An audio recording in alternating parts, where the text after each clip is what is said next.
Bismillahirrahmanirrahim. Assalamualaikum warahmatullahi wabarakatuh. Hari ini Bu Faham akan melanjutkan tentang materi material ya. Kan kemarin kita membahas tentang kristal ya. Hari ini kita akan membahas defek atau cacat kristal. Sebelum kita mulai, marilah kita berdoa terlebih dahulu. Semoga kita semua mendapatkan manfaat dari pembelajaran ini. Berdoa dipersilahkan.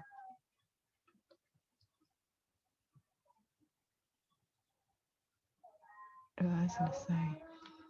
Ya, Bu akan share screen materi hari ini.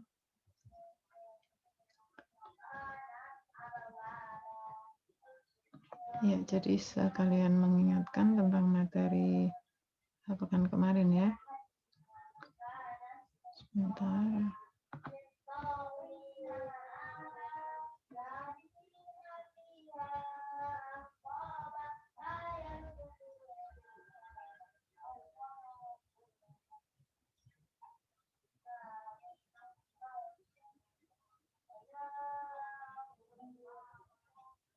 Ya, jadi pekan kemarin kita membahas kristal. Jadi kristal itu adalah susunan atom ya yang dalam unit sel yang terkecil dia berulang ukuran jarak antar atomnya, berulang juga keseragaman sudut antar atomnya dan berulangnya secara periodik panjang ya. Dan kristal kemarin kita ketahui bisa bertransposisi ya, jadi bertransposisi dari amorf menjadi kristal seperti salah satu jurnal yang kita bahas kemarin, yaitu membahas transposisi SiO2 amorf ya, yang tidak teratur menuju ke silikalit yang lebih teratur.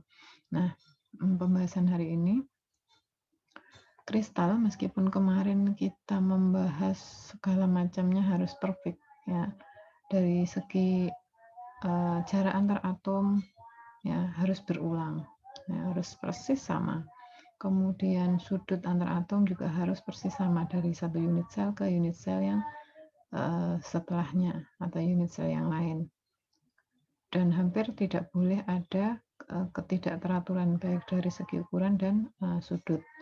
Namun begitu, ternyata ada juga kristal-kristal yang tidak memenuhi kaidah itu dan kita menyebutnya terjadi defek kristal atau terjadi cacat kristal yang akan kita bahas hari ini.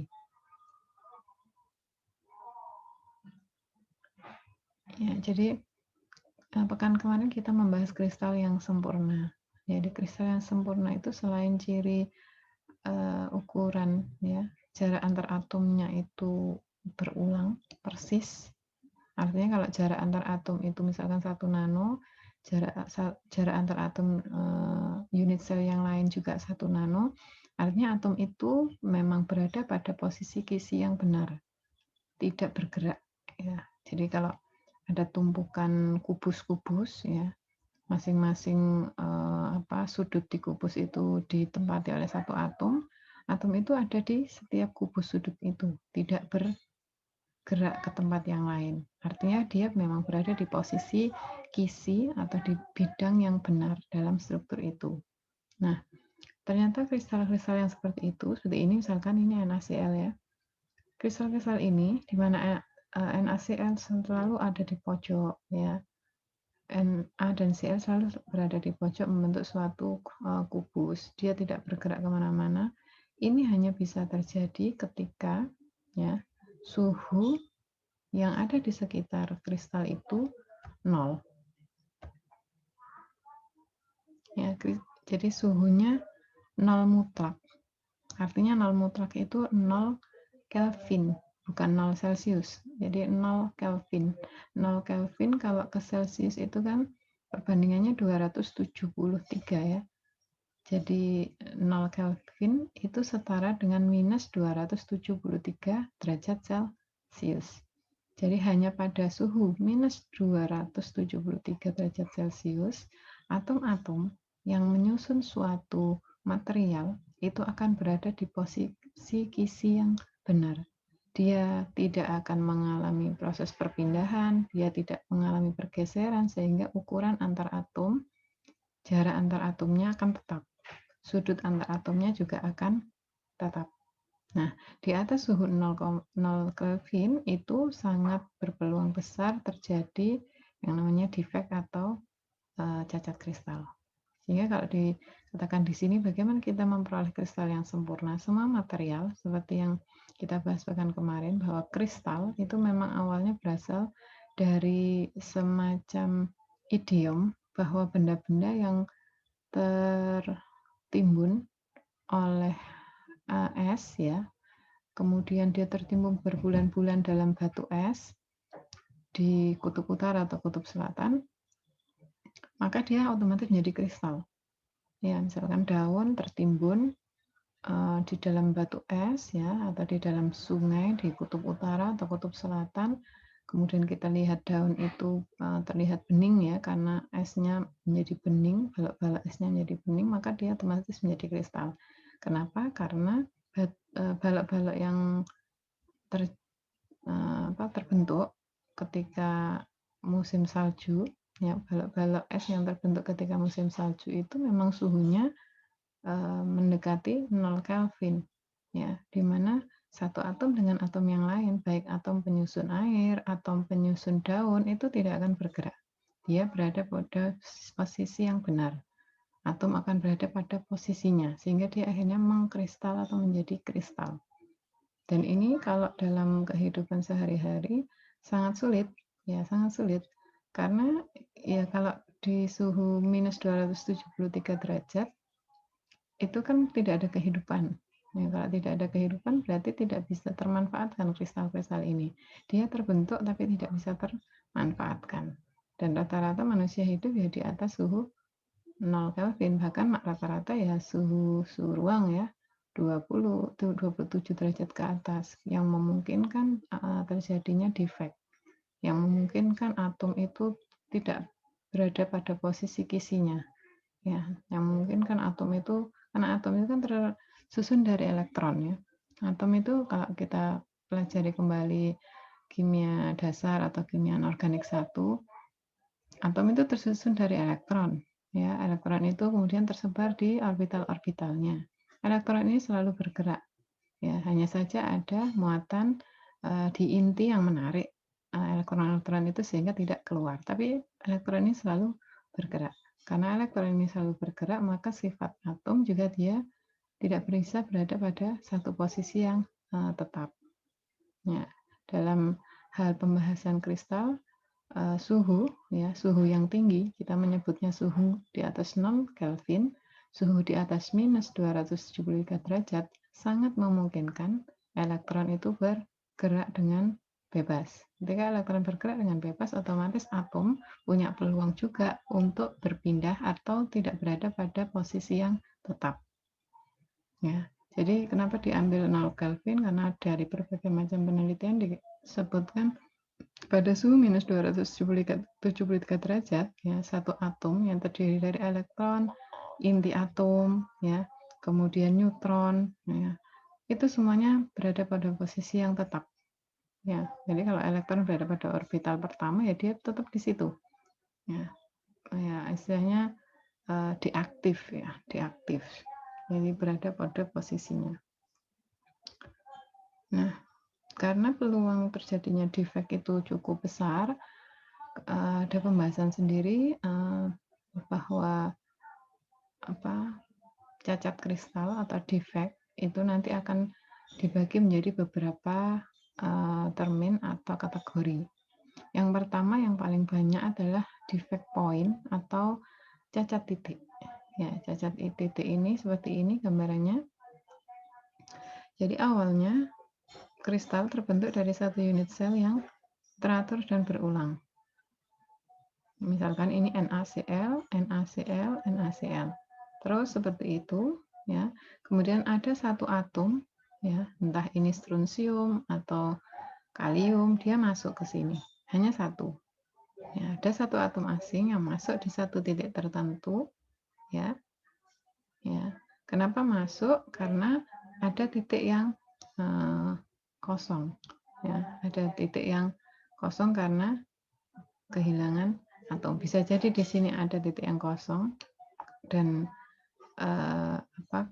kation yang masuk lebih kecil yang bisa masuk. Ada juga ada kalanya satu kation atau satu anion yang berada dalam kristal ini hilang, kemudian digantikan dengan atom asing. Jadi point defect itu ada dua kategorinya. Yang pertama, jarak antar atomnya itu lebar, sehingga ada ruangan kosong, dan ruangan kosong ini cukup untuk atom asing yang masuk. Ya, entah kation, entah anion, dia cukup masuk ke situ. Artinya yang masuk punya syarat, punya ukuran yang lebih kecil dari atom utama. Yang kedua, bisa jadi ya defect point ini terjadi karena ada kation atau anion ya yang hilang dari struktur itu digantikan oleh atom asing yang ukurannya persis sama. Ya, ini disebut point defect. Ya, point defect hanya terjadi di satu titik saja. Nah, kemudian ada termin yang lain yaitu defect dan konsentrasi defect. Jadi adanya cacat dan banyaknya cacat yang bisa terjadi dalam suatu susunan kristal yang sempurna. Jadi secara umum nanti dibagi dua, ada cacat intrinsik, ada juga cacat ekstrinsik. Cacat intrinsik berarti berada di dalam, cacat ekstrinsik berarti terjadi karena pengaruh luar. Cacat intrinsik dibagi dua lagi, yaitu vakansi dan interstisi imperfection. Ya, vakansi dari kata vakan, ya vakan itu lowong, lowongan gitu ya. Interstisi itu selipan. Oke, kita bahas dulu satu-satu. Ini vakansi ya. Vakansi itu terjadi karena ada proses kristalisasi yang kurang sempurna atau ada getaran atom pada suhu yang tinggi. Jadi getaran atom ini meningkat ya seiring dengan kenaikan suhu ya, sehingga vakansi itu jenis point defect yang paling penting karena mempercepat semua proses yang terkait dengan perpindahan atom. Ya, seperti ini. Ya, seperti ini vakansi itu. Jadi ini atom-atom penyusun dari kristal yang utama, ya, kristal yang utama. Kemudian nanti ada satu bagian yang kosong, ya, ada bagian yang kosong. Bagian yang kosong ini ditempati oleh atom yang lain atau atom asing. Ya. Kenapa ini bisa terjadi? Biasanya karena proses kristalisasi yang kurang sempurna. Jadi proses kristalisasi itu sebenarnya untuk mempacking, ya, untuk mempacking semakin tinggi suhu, ukuran jarak antara atom itu semakin mengecil, ya, sehingga terbentuk material yang lebih kompak atau lebih solid. Ya, tapi karena proses kristalisasinya kurang sempurna, entah kurang tinggi suhunya atau prosesnya tidak sempurna. Jadi kalau di lab itu di furnace itu ya misalkan kita menyalakan suhu 900 ya, terus kita punya cawan ya, punya cawan tempat sampel yang panjang. Kemudian kita taruh sampel di situ. Ketika dia berada di pusat panas, ya, dia mengalami kristalisasi yang sempurna. Tapi kalau dia berada di pinggir-pinggir, di mana suhunya tidak sampai 900, berarti dia tidak mengalami proses kristalisasi yang sempurna. Akibatnya nanti ada ruangan-ruangan kosong yang kita sebut dengan vakan, ya. Dan ruangan-ruangan kosong ini sangat mungkin untuk dimasuki oleh atom yang lain, ya, sehingga menghasilkan vakansi defect, ya, vakansi defect. Ya. Nah, vakansi defect ini proses terjadinya masuknya atom asing itu biasanya ketika proses difusi atau sintering. Jadi ada perpindahan atom nanti, Kebetulan karena ada yang kosong nanti di daerah situ misalkan ada sisa impurities dari Fe, nanti Fe akan memasuki vakan. Ya. Yang jelas vakansi defect ini jarak antar atomnya itu memungkinkan atom lain untuk bisa masuk ke ruangan itu, namanya vakansi defect, dan kebanyakan disebabkan oleh pengaruh kristalisasi yang kurang sempurna atau suhu yang tinggi. Kemudian interstisi, apa itu interstisi? Jadi interstisi itu ada atom asing ya yang menyelip ya, yang menyelip ke atom induk atau ke kristal induk.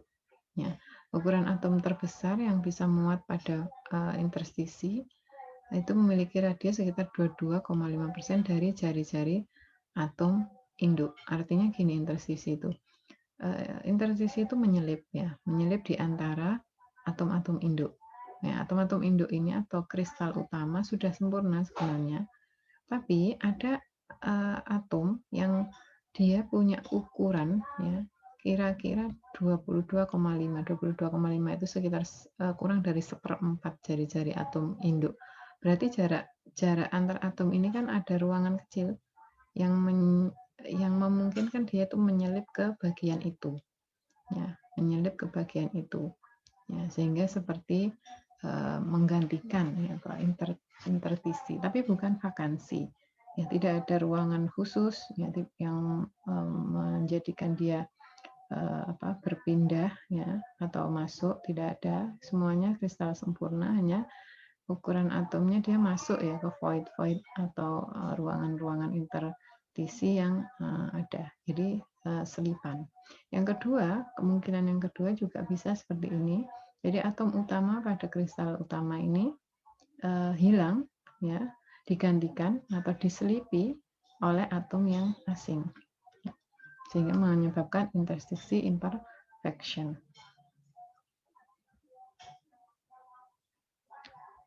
Nah, kemudian kombinasi dari vakansi dan cacat interstisi itu menghasilkan defect baru yang namanya Frankel defect dan Schottky defect. Ya. Frankel defect ini kombinasi vakansi dan cacat interstisi di mana terjadi proses masuknya kation lain ya menggantikan kation yang utama. Jadi karena yang terjadi itu perpindahan kation, maka Frankel ini ya terjadinya rata-rata pada kristal yang ionik. Jadi rata-rata terjadinya pada kristal yang ionik. Jadi kristal ionik itu terbentuk dari ion, ya bukan atom. Jadi bukan kovalen. Di kalau kristal kovalen kan terbentuknya dari atom-atom pure, atom-atom netral. Kalau kristal ionik terbentuknya dari ion-ion yang dia punya muatan, entah muatan positif atau muatan negatif. Dan Frankel defect ini terjadinya di kristal ionik di mana yang ada satu kation, karena kation itu ukurannya kecil ya. Ada satu kation, dia itu yang keluar ya, yang keluar dia berpindah ke ruangan sebelahnya, dan tempat asalnya dia nanti bisa dimasuki oleh atom yang lain, atom asing yang lain, yang ion asing yang lain yang memiliki ukuran yang mirip. Itu Frankel.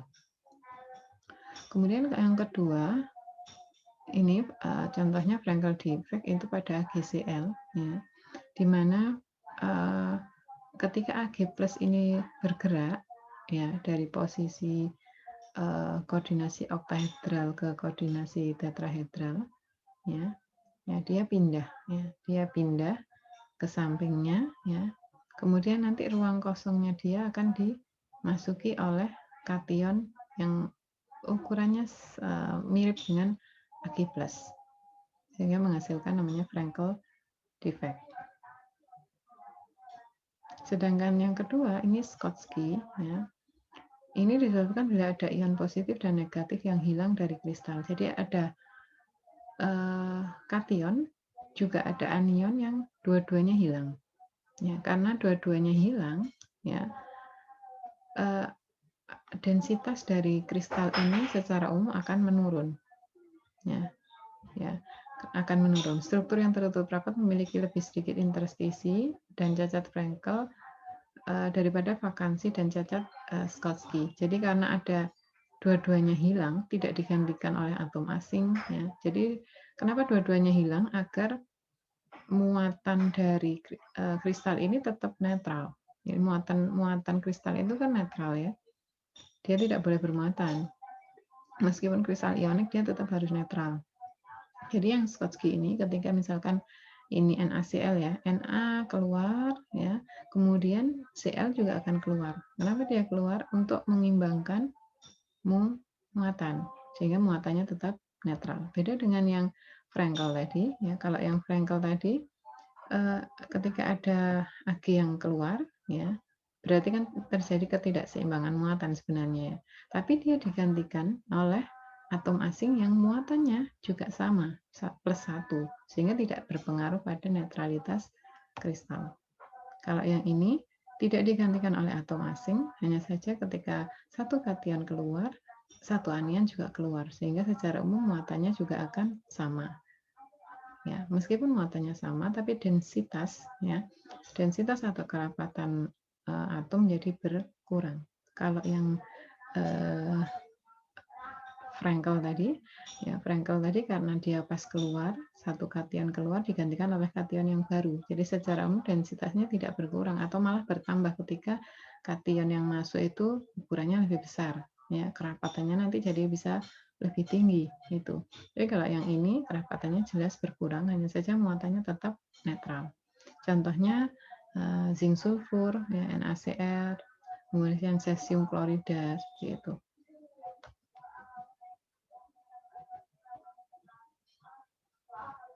Nah, dalam logam murni, ini kaitannya dengan kristal logam ya yang komersial. Point defect atau cacat titik itu bisa meningkatkan daya tahan listrik dan hampir tidak berpengaruh pada sifat mekanik. Kenapa tidak berpengaruh? Karena hanya satu titik yang berubah ya, satu titik yang berubah.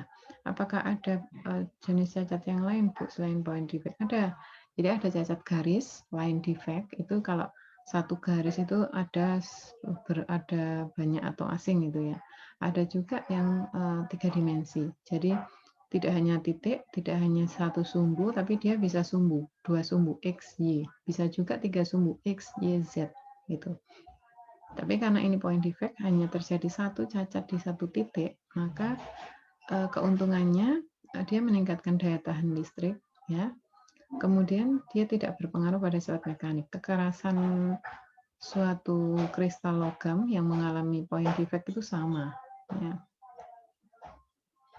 Kemudian pendinginan ini berasal dari pendinginan yang cepat dari suhu yang lebih tinggi rata-rata. Kemudian ada juga yang bisa terbentuk karena pemboman eksternal oleh atom atau partikel berenergi tinggi, misalkan dari bekas siklotron atau neutron. Jadi ini terbentuknya. Jadi kalau kita mau membuat point defect, bisa dengan cara sintering ya, atau pendinginan cepat. Jadi ketika kita naikkan suhu 900 sudah sampai 5 jam atau 6 jam, kemudian kita masukkan ke dalam nitrogen cair yang suhunya sampai sampai minus 2 derajat Celcius misalkan. Itu sangat mungkin untuk mengalami point defect. Juga bisa memberikan ini semacam tembakan atom ya, semacam tembakan atom dengan partikel berenergi tinggi. Nanti yang kita tembakkan itu atom apa, dia bisa masuk ke dalam kisi kristal menjadi point defect. Nah, kemudian konsentrasi cacatnya sekarang. Jadi pembentukan cacat itu prosesnya endoterm, ya, prosesnya endoterm, sehingga jika terjadi pada suhu rendah, ya, konsentrasi defeknya atau banyaknya cacat yang terbentuk itu kecil kemungkinan, ya, kecil kemungkinan. Ya, jadi cacat atau defek-defek itu akan muncul jika nilai delta H-nya lebih rendah, ya, lebih rendah. Kemudian kalau cacat ekstrinsik, ini ada pengotor pada kisi kristal. Ya. Contohnya misalkan kita menambahkan CaCl ke kristal NaCl. Ya, setiap ion Ca2+ nanti menggantikan 2 ion Na+ untuk mempertahankan netralitas listrik dan satu kation akan dikosongkan. Jadi artinya ini karena ada proses pencampuran fisik saja bisa menghasilkan cacat ekstrinsik, tidak berbeda dengan point defect tadi. Kalau point defect itu kan sudah masuk ke dalam unit sel ya, sumsum utama dari suatu kristal. Kalau yang ini ekstrinsik, jadi ditambahkan secara fisik saja, misalkan garam dengan CaCl, nanti beberapa ion Na ya itu akan tergantikan oleh Ca2+. Jadi nanti ada 2 Na yang keluar digantikan oleh 1 Ca2+. Ya, neutralitasnya terjaga tapi nanti kerapatan atomnya yang menjadi berkurang karena 2 atom Na digantikan oleh 1 ion Ca2+. Kemudian kita sekarang melihat konduktivitas ionik ya ketika terjadi defect atau cacat kristal. Ya, kenapa yang dibahas konduktivitas? Karena rata-rata suatu material dibuat defect, dibuat ada cacatnya itu untuk kemanfaatan. Ya, kemanfaatan yang paling utama itu memang meningkatkan konduktivitas ionik dalam padatan yang awalnya dia tidak punya sifat konduktif. Kalau sifat konduktif yang kita tahu kan logam ya, karena logam itu bisa menghantarkan panas, bisa menghantarkan listrik, dan seterusnya. Nah, ada padatan-padatan, misalkan padatan silika, karbon, dia tidak punya konduktivitas. Ya, silika tidak bisa menghantarkan listrik, tapi kita ingin silika itu memiliki sifat konduktif. Maka susunan SiO2 dalam silika kita buat ada defeknya, ya, kita buat ada cacatnya sehingga dia memiliki sifat konduktif. Nah, seperti ini. Jadi konduktivitas ionik itu ya jika ada cacat titik ya suatu ion itu dapat melewati struktur ya dapat melewati struktur sehingga ada pergerakan ion. Kalau ada pergerakan ion nanti ada defek vakansi atau defek interstisi. Adanya pergerakan ion inilah yang nanti meningkatkan konduktivitas. Ya, karena ada ion bergerak berarti kita bisa memasukkan ion-ion yang konduktif ke dalam kristal yang sudah cacat atau yang memiliki defek tadi. Tapi kalau kristal yang sempurna nggak bisa. Kristal yang sempurna itu misalkan berlian itu ya, karbon dengan karbon itu sudah rigid, nggak akan dia bergerak memberikan ruang untuk ion lain masuk itu sulit. Ya. Tapi kalau sudah dibuat cacat, ya satu titik saja sudah tergantikan, sudah ada yang lubang atau yang lowong, atau sudah ada yang bisa diselipi, maka kita bisa memasukkan sifat-sifat konduktif dalam padatan tersebut. Ini misalkan ya, ini yang pertama itu mekanisme vakansi dan yang B itu mekanisme interstisi. Ini mekanisme vakansi ada ruangan ya kosong.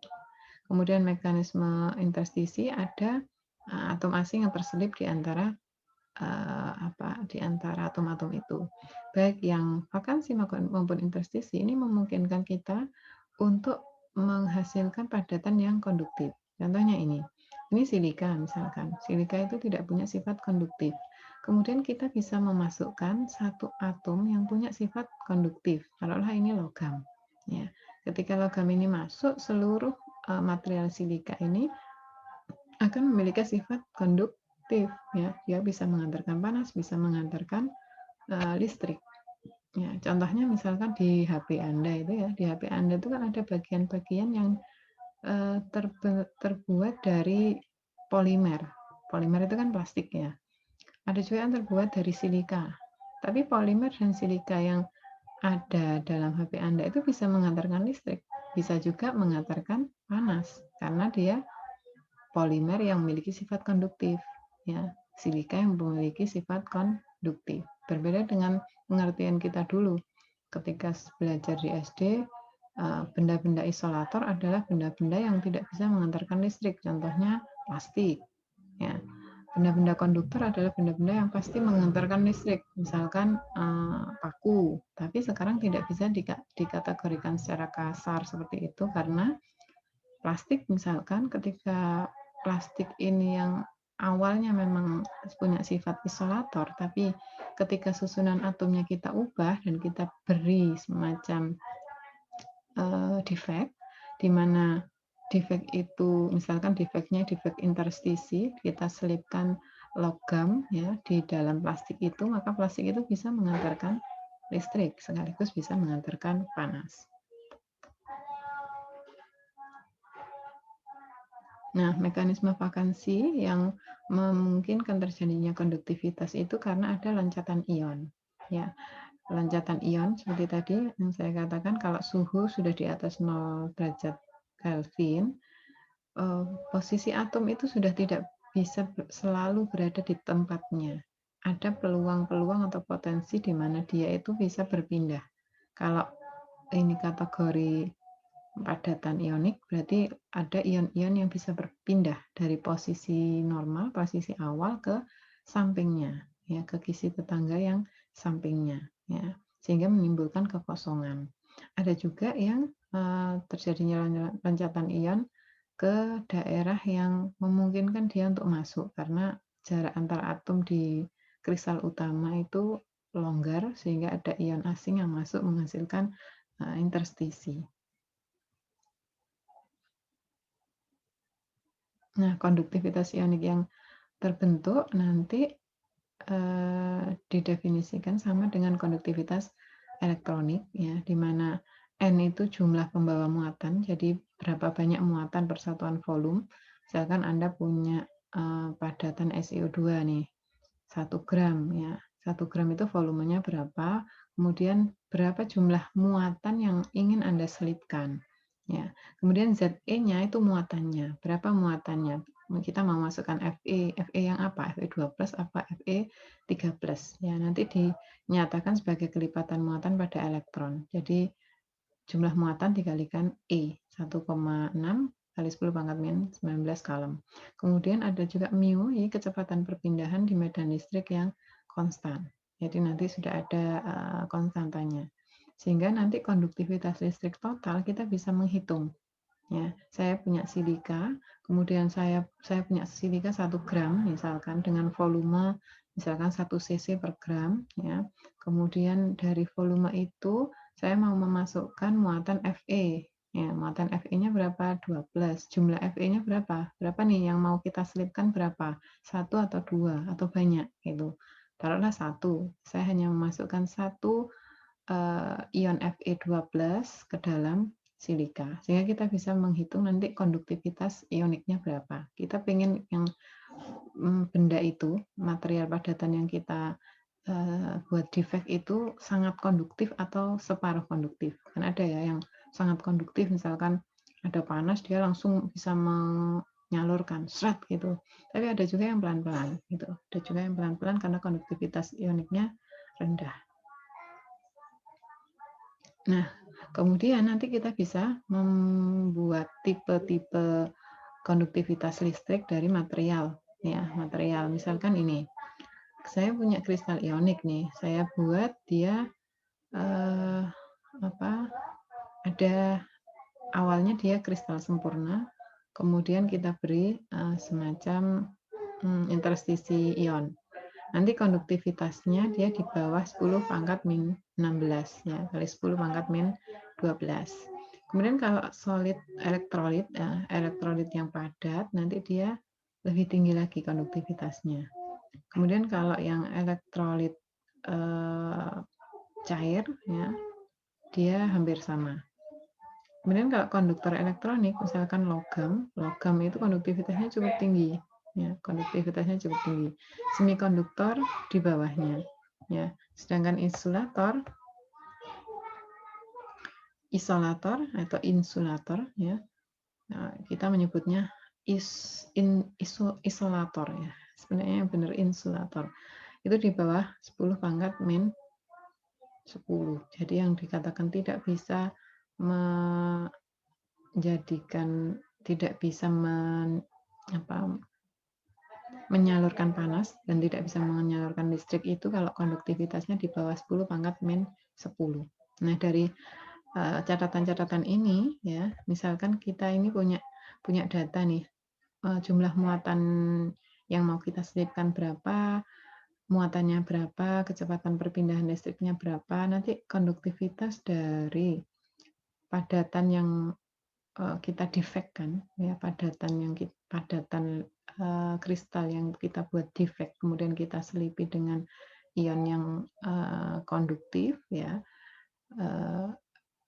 besaran konduktivitasnya dapat berapa, nanti kita bisa menyesuaikan dengan tipe konduktivitas listriknya. Misalkan saya pengen nih konduktivitasnya nanti 10 pangkat 3, artinya 1000 ya, 1000. Saya pengen konduktivitasnya 1000.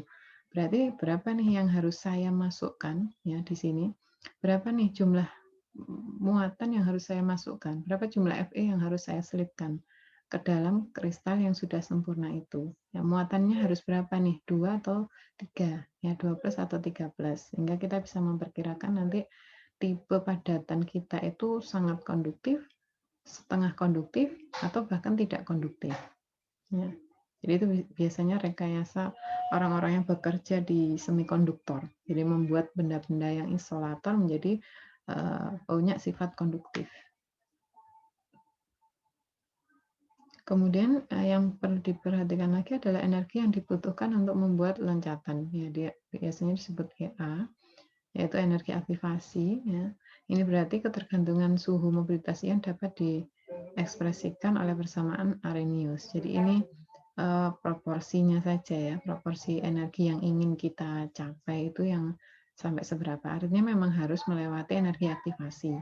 Ya, kalau dia melewati energi aktivasi berarti nanti mobilitas ion itu memungkinkan memasukkan sifat konduktif ke dalam suatu material padatan yang tidak punya sifat konduktif.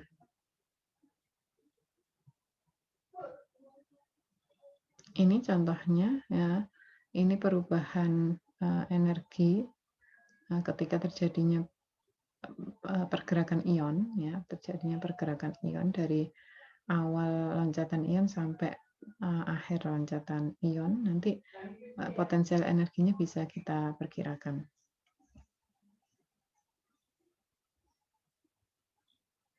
Kemudian ini ada salah satu hasil penelitian ya, bahwa suhu itu meningkatkan jumlah cacat ya, sehingga akhirnya ketika cacat itu bertambah, konduktivitasnya juga akan meningkat.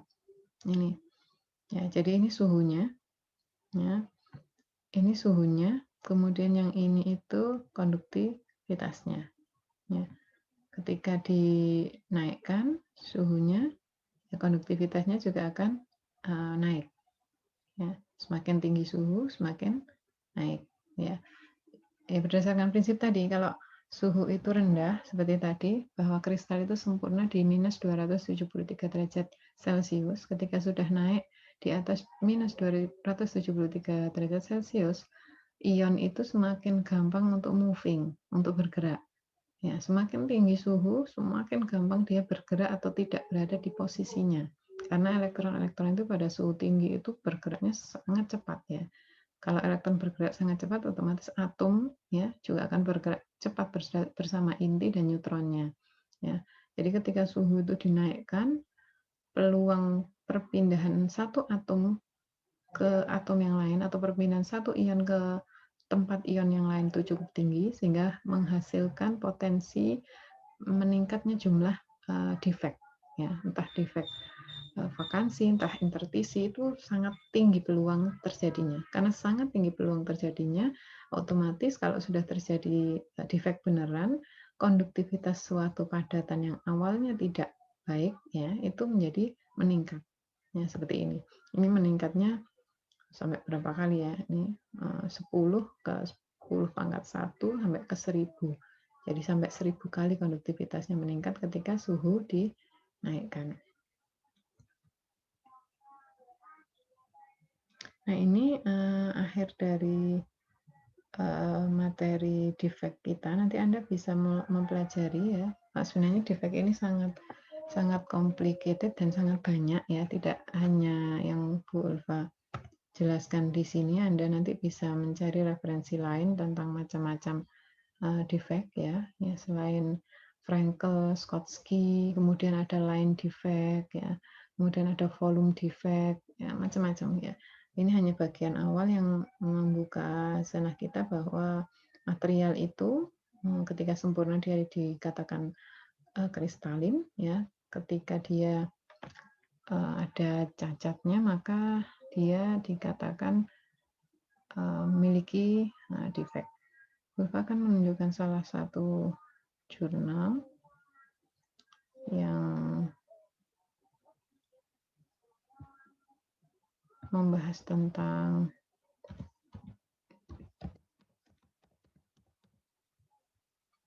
defect ya. Coba saya share screen lagi, semoga masih ada di sini.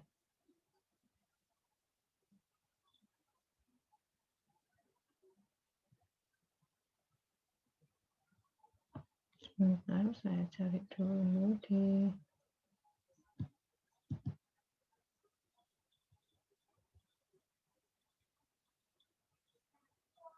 ya, coba saya share screen ya.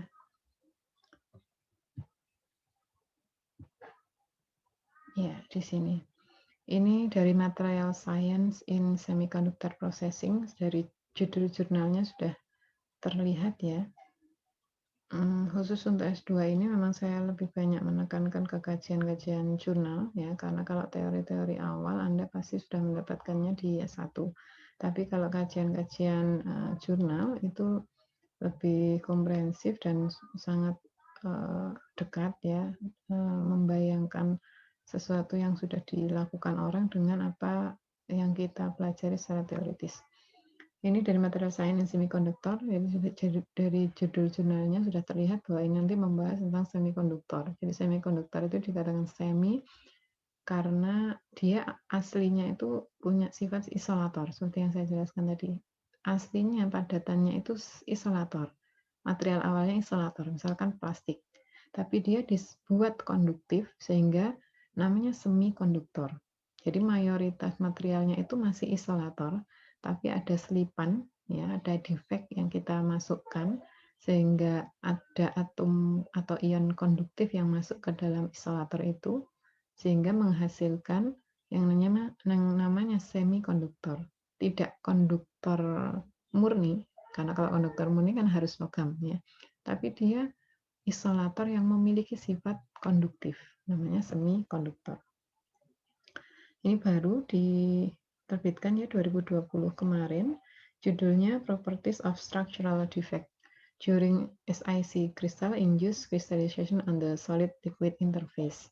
Jadi ini ingin membahas tentang sifat-sifat ya, defect struktural atau cacat defect selama proses pembentukan SiC atau silika karbida ya, yang menggunakan kristalisasi pada permukaan padat cair. Kita lihat di abstraknya. Jadi di abstraknya ini ingin membahas bahwa semikonduktor single kristal ya, kristal tunggal ya, kualitasnya itu selalu dituntut lebih baik dan lebih baik lagi agar nanti alat-alat yang menggunakan semikonduktor single kristal itu juga performanya baik, karena ini sebagian pasti digunakan untuk membuat spare part. Ya, semikonduktor itu pasti untuk membuat spare part elektronik, entah HP, laptop, alat-alat yang berhubungan dengan panas dan listrik pasti. Jadi kalau kualitas semikonduktor single kristal ini meningkat, ya, nanti proses pembuatan device ya yang performanya bagus itu lebih gampang. Nah, silika karbida ini menarik ya karena dia itu banyak dipromosikan ya, banyak disarankan ya menjadi material semikonduktor untuk membuat membuat alat-alat yang menghasilkan energi dan membuat alat-alat yang mempunyai frekuensi radio ya, frekuensi radio. Dan ini membutuhkan ya kristal-kristal yang dia memiliki cacat kristal yang sedikit. Ya, disebutkan di sini kristal to exhibit less crystal defect. Jadi dibutuhkan material SiC yang punya defect sedikit tapi punya densitas kristal yang tinggi. Jadi densitasnya tinggi ya. Kemudian defectnya ada. Kenapa tidak langsung kristal saja, Bu? Kalau kristal sempurna, dia tidak memiliki sifat semikonduktor. Seperti kita ketahui, silika ya itu kan tidak punya sifat konduktor. Pasir itu kan tidak punya sifat konduktor. Kaca tidak punya sifat konduktor. Karbon juga tidak punya sifat konduktor. Ya, karbon tidak punya. kita punya karbon aktif, mau kita panasi seperti apapun, dia tidak bisa mengantarkan listrik. Nah, silika dan karbon ini aslinya itu kristal sempurna yang tidak memiliki sifat konduktif. Tapi karena dia sangat potensial menjadi material semikonduktor, maka SiC ini dibuat defect. Tapi disyaratkan lagi kalau mau membuat alat-alat yang power elektronik, artinya dia bisa menyimpan energi listrik dalam jumlah besar. Dia juga bisa menghantarkan frekuensi radio, artinya menghantarkan seperti optik gitu ya, seperti optik di HP kita itu. Kalau mau menghasilkan alat-alat seperti itu yang multifungsi, maka densitas kristalnya harus dibuat tinggi, jadi dibuat kristal itu rapat serapatnya, tapi juga tetap ada defeknya, tetap ada cacatnya, tapi cacatnya less, ya, jadi sedikit. Nah, di kajian U ini,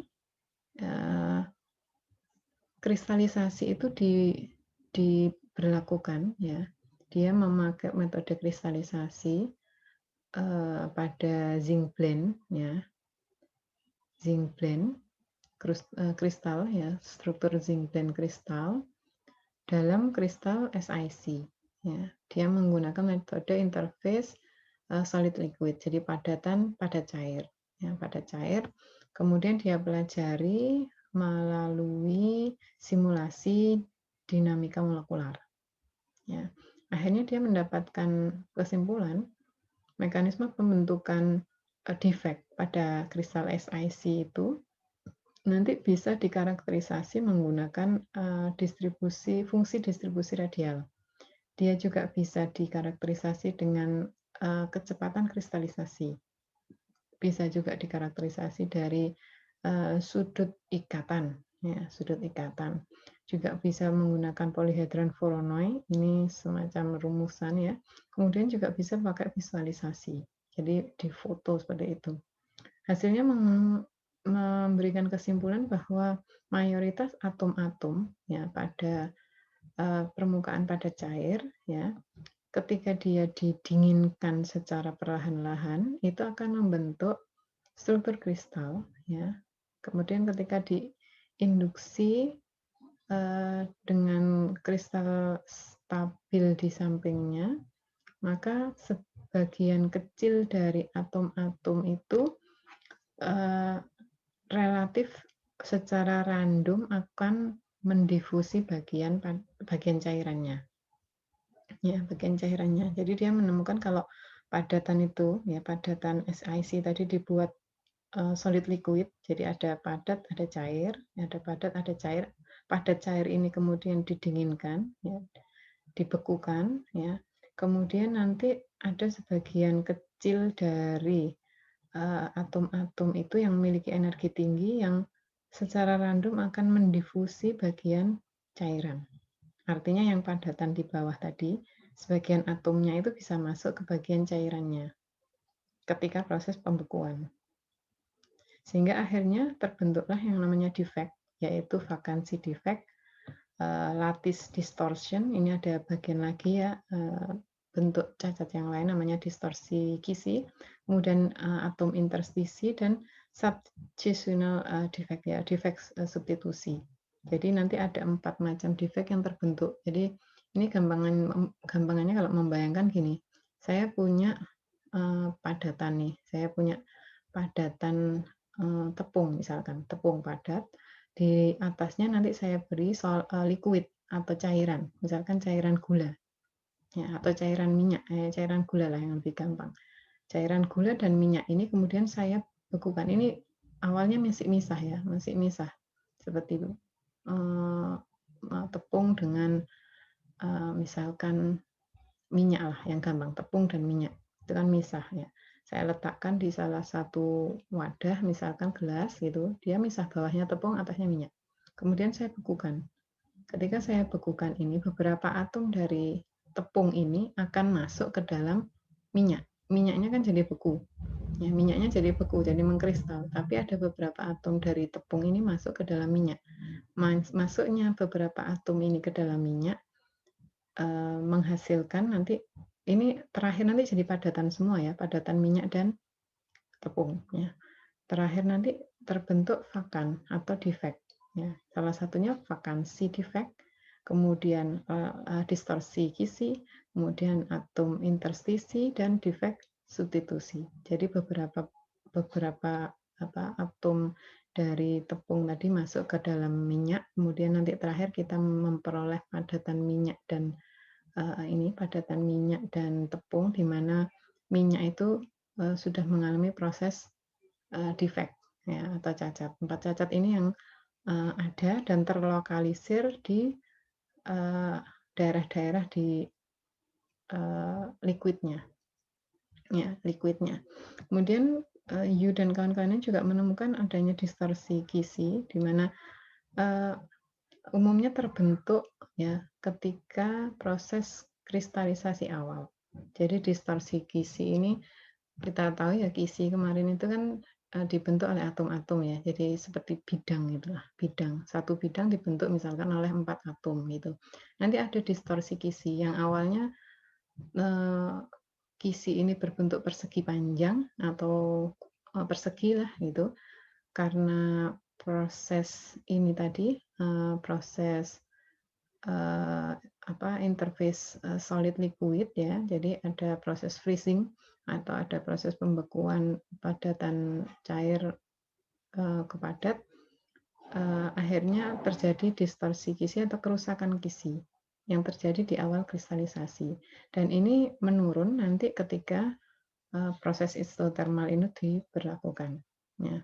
Kemudian yang terakhir kesimpulannya, vakansi defect dan interstisi defect, jadi cacat lowong dan cacat selipan di dalam kristal itu sulit ya untuk dikurangi ya selama proses isotermal di atas 3100 Kelvin. Jadi vakansi defect dan interstisi defect ini nanti mayoritas akan terjadi ya, terutama di proses isotermal ya. Isotermal nanti ini dia menggunakan sampai 3100 Kelvin, jadi sekitar 2900-an Celcius. Jadi pada suhu yang cukup tinggi di mana tekanan itu dibuat sama ya, vakan interstisi dan vakan defect vakansi dan defect interstisi itu sangat mudah untuk terbentuk. Jadi tidak mudah untuk mengurangi jumlah interstisi defect dan vakansi defect. Ya, ini sangat komprehensif ya ini penelitiannya. Ini kita lihat di figure pertama, di gambar pertama ini solid liquid phase. Jadi seperti yang saya gambarkan tadi, solid liquid phase-nya, coba kita lihat dia memakai material apa ini? Ya, solid liquid-nya tadi kalau yang di depan itu SiC ya, silika karbida, kemudian ditambahkan dengan zinc blend cair. Ya, jadi yang SL ini perpaduan antara solid liquid. Taruhlah di sini solidnya, di sini liquidnya. Jumlah atomnya dibuat sama. Jadi kalau 3200 atom cair di blend dengan 3200 atom yang sama, yang padatan. Ya. Kemudian dia juga memakai indeks Miller untuk mengukur ini. Jadi dari solid dan liquid tadi interface-nya dia ukur pada bidang 100. Kemarin Anda sudah belajar tentang indeks Miller ya. 100 itu berarti dia dilewati satu satuan di sumbu X dan tidak dilewati oleh sumbu Y dan sumbu Z. Ya.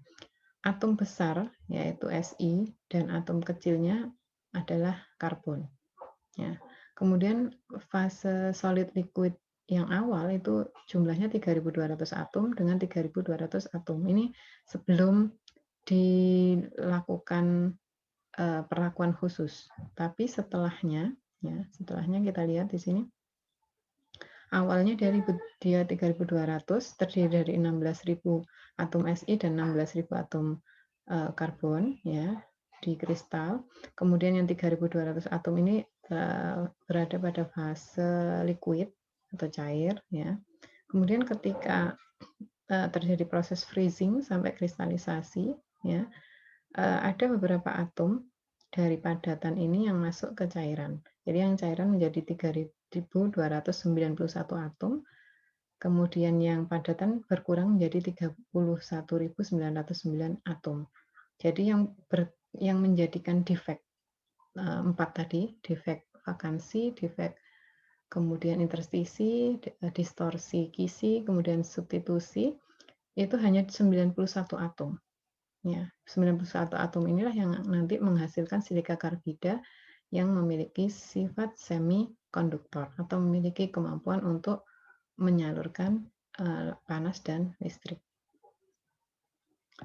Kemudian ini menggunakan RDF, sebenarnya tidak usah saya jelaskan karena Anda juga jarang sekali menggunakan alat-alat ini. Kemudian yang ini mungkin oke, ya, saya jelaskan di figur 3 atau gambar 3 ini kecepatan kristalisasi SiC atau silika karbida dengan waktu relaksasi. Ya. Jadi kalau waktu relaksasinya itu dinaikkan, nanti banyaknya jumlah karbon yang diamond, yang berlian, ya, kubus berliannya itu akan menurun. Jadi kalau waktu relaksasinya itu masih kecil, itu kubus diamondnya masih banyak. Ya. Tapi kalau sudah ditambah, dia cenderung akan menurun. Ya, cenderung akan menurun. Artinya apa? Artinya kubus kubus karbon atau kubus berlian itu kan kristal sempurna. Ketika dia dipanaskan semakin tinggi, berarti kesempurnaannya itu menjadi menurun. Karena apa? Karena dia sudah diselipi oleh atom yang lain, ya, atom yang lain, sehingga terjadinya defek pada suhu yang tinggi. Ini sesuai dengan teori yang kita pelajari tadi, ya, bahwa semakin tinggi suhu, semakin memungkinkan banyaknya defek akan terjadi. Dan ini terjadi di karbon yang ada pada SiC. Karena SiC tadi Si-nya juga awalnya kristalin, karbonnya juga kristalin. Nah, SiC-nya adalah SiC yang kristalin atau yang sempurna kristalnya. Kalau sudah dinaikkan suhunya, yang awalnya berbentuk kubus, karbon kubus ini akan menurun jumlahnya, ya, menghasilkan defek tadi. Meskipun tadi yang masuk itu hanya 91 atom. Kemudian fakta yang lain yang bisa kita pelajari, ini adalah fraksi ikatan atomnya, sebenarnya tidak usah saya bahas.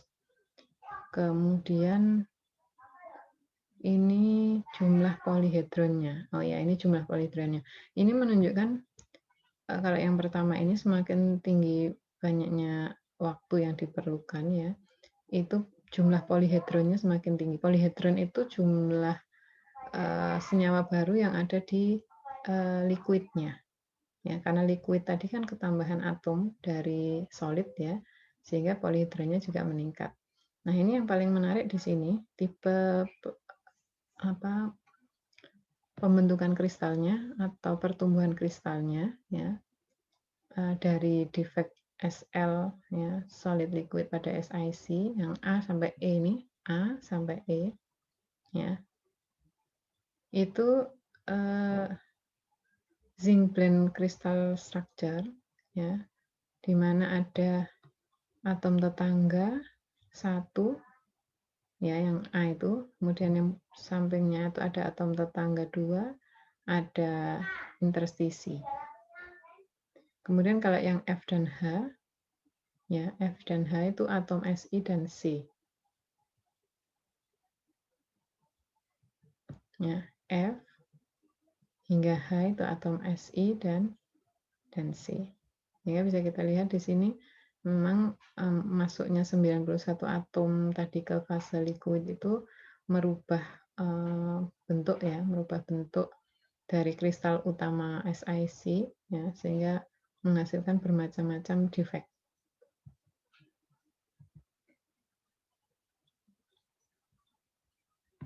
Ya, itu hasil penelitian ini, dan disimpulkan di sini mayoritas atom pada interface solid liquid ini ketika dibekukan akan membentuk kristal, ya, di mana sebagian atom dari padatan itu memang masuk secara random ke area liquidnya. Kemudian ada beberapa defect yang terbentuk, yaitu vakansi defect, lattice distortion, kemudian atom interstisi dan substitusi. Ya, 4 ini yang paling bisa diamati, dan lattice distorsis dan defect substitusi itu banyak terjadi di bagian kristalin, ya. Sedangkan yang